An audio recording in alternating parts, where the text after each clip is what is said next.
Hi everyone, the Lone Wolf here, and welcome to the Sunday recap, the weekly vlog where I cover what I did last week and some of the news that caught my eye last week. So, first of all, EVE Online. I played a good amount of EVE Online, not super much, but I think I got my fair share of EVE Online done last week. What was special is that we have a very new member. He calls himself Enforcer as a character, so you can imagine what he actually wants to do in EVE Online. But he's extremely new. He can maybe fly a destroyer with Tick 1 fittings as his biggest ship at the moment. And so we decided to take him out on a few roams, 2 roams into lowsec, because we were pretty lucky to have a few lowsec wormholes available very close to us. Now, it wasn't a great success. The first wormhole actually led to like the main system of Shadow Cartel, I think it was. So all we saw on D-scan were carriers, dreadnoughts, just huge fleets and huge numbers. Nothing we could really do with just 4 guys from Co-Incorporated. So we just roamed around a little bit, trying to find something to do, something to fight, but we really couldn't find it. And so that was an uneventful roam. Then in the second roam, we were in a completely different part of space.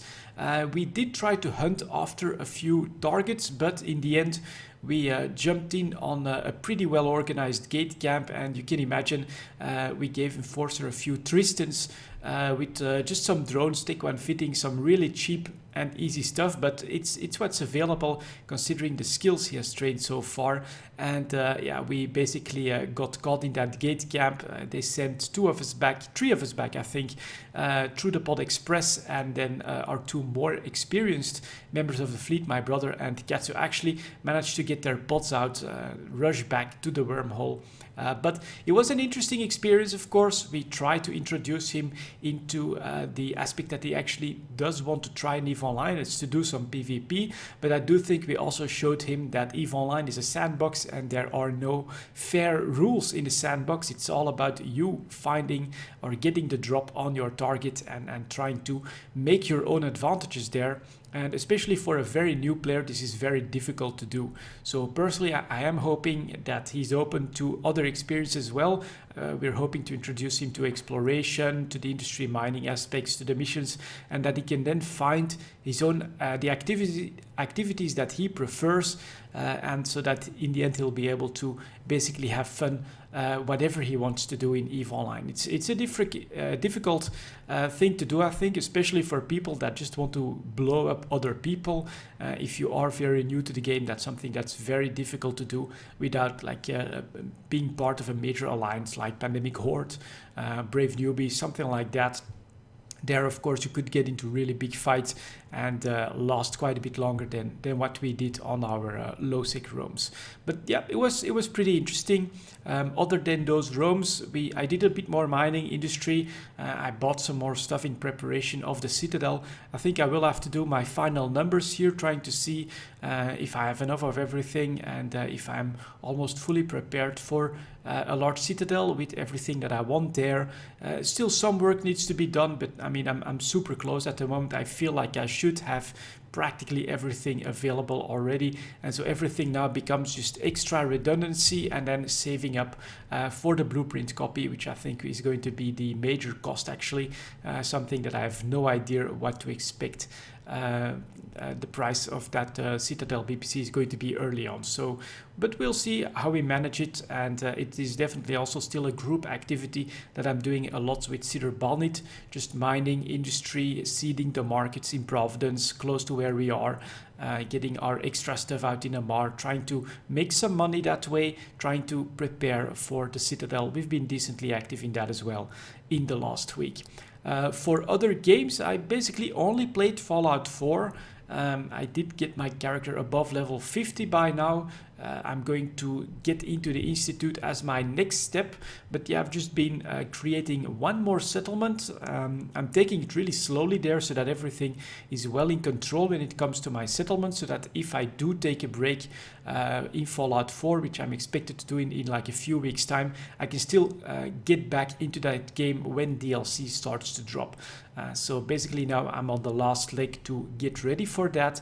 I think I do want to get into the Institute through through the Minutemen, and that means that I have to unlock a few more settlements, and I do want to work on those, getting everyone in the same uniforms with Institute weapons and things like that. So I'm taking my time, I'm working on that. Then I'll join the Institute, and then it's going to be all about the DLC that drops. Honestly, I'm still having fun with Fallout 4, but I do recognize that my character is basically starting to be overpowered for the content that's available at this point. Being above level 50, I outlevel any of the creatures.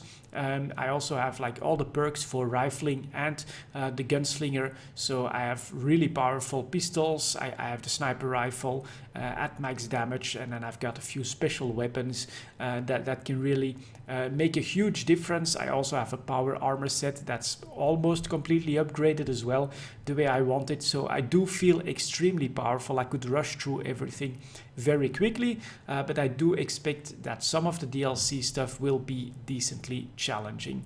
And that's basically all I've played in the last week, EVE Online and some Fallout 4, but it's probably because this is the first bit of news that did catch my eye here, is that Bethesda did announce some things about the Fallout DLC that they're planning. So they announced like the first three packages, the first 3 DLC that they have planned, which the biggest one is said to be like a major island landmass that they're going to add with a completely new story. It's supposed to be a really big addition to the game, so that alone makes it really worth it to be ready now with a strong character, I think.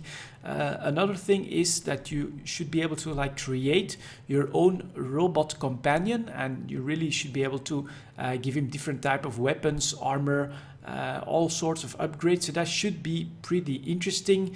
And then the final one, it's hard for me to understand that one, but you can like try to capture and tame wildlife and raiders and people throughout the Fallout 4 universe. Then you can like tame them and try to have them either fight amongst each other, fight against your settlers, or attack parts of the Fallout map there. It sounds really interesting. I think it has potential, especially that they're touting everything as having a lot of additional customization, a lot of additional possibilities, and then as the major DLC, it should be a completely new landmass with its own story to explore. That should take us quite a few hours as well. So I decided to purchase the Fallout 4 Season Pass because on top of that, Bethesda said that they're planning at least 2 more DLC as well next to the first 3, and that they are planning to increase the price of the Fallout 4 Season Pass on March 1st. So I would say if you play Fallout 4 and you enjoy the game a lot like I did, and you do want in on all of the DLC, then buying the Season Pass at the moment for like 30 euros or probably $30, I'm not exactly sure of the US price, it is probably the right time to do so. It's of course also basically accepting that this is Bethesda's marketing move. They've announced the first DLC, they said we're gonna add 2 more, and because we're doing a lot more than we had first planned, we are going to increase the price of the Season Pass. That means of course that they want people to purchase the Season Pass right now, give them the money, and then they'll get us the DLC. But yeah, I fell for it. Basically, I enjoy Fallout 4 more than enough to justify buying the Season Pass at what Bethesda is claiming will be basically half price at the moment for all the upcoming DLC. So that's for your consideration as well. If you have Fallout 4 and if you want a DLC, then it is probably a good idea to buy the Season Pass before March 1st, before they increase the price of the Season Pass. And then finally, there is of course Tom Clancy's The Division. It is in open beta right now. I chose not to join in on the open beta. The reason is I'm 99% sure I will buy The Division when it first comes out, although I'm not 100% sure it's going to be a great game or a game that's really going to be able to become something that I'm fully invested in. On the other hand, I'm reasonably sure that I'll have enough fun for the money I'll spend. And so this is basically how I tend to value my game experience. If I have at least as many hours into a game as I'm paying euros, then it's great value, great entertainment for the price that I'll have paid. And so if I'll pay 50 euros for the Division, then I'm expecting 50 hours of fun. And the open beta, I do think, would take care of like 10-12 hours of gameplay pretty easily, and I don't want to cheat myself out of that experience firsthand, because I think playing the open beta and then seeing the problems that the game might still have, then after that read some bad things about the Division, it's actually what might sway me not to buy the game.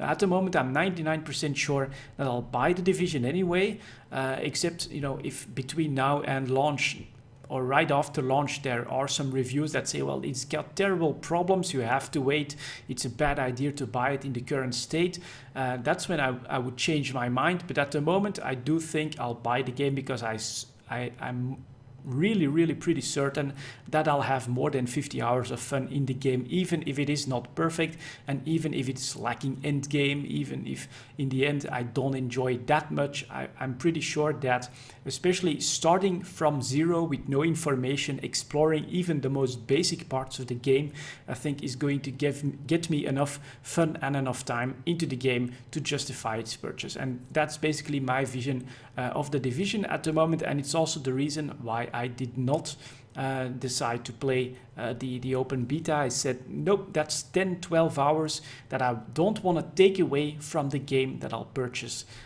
when it comes out. So that was my choice on that. But if you still watch this video on Sunday, you may yet be able to have a few hours into the Division if you want to check it out for the first time. And of course, I highly recommend that you do if you are less certain than I am that you want to purchase this game when it first comes out. Anyways, that's it for this Sunday recap. Really not that much to say, since I basically only played EVE Online and Fallout 4. But I think it was still a pretty good week, and I think early March there is the Division, there is Black Desert Online, so there's a lot of stuff to look forward to. And then of course, let's hope that CCP decides to drop more information, more concrete information on the Citadel expansion as well. I know that there was quite a bit of information about the capital changes that has dropped at EVE, so I'll have to try and see if I can dig up enough information and enough content to try and cover that. But honestly, what I really want to see is start seeing stuff coming to CC and start seeing an actual release date for Citadel expansion. That's what I would like to for CCP to drop on us at pretty short time frame. But we'll see how all of that plays out, of course. For now, thank you very much for watching, and I'll see you all next time.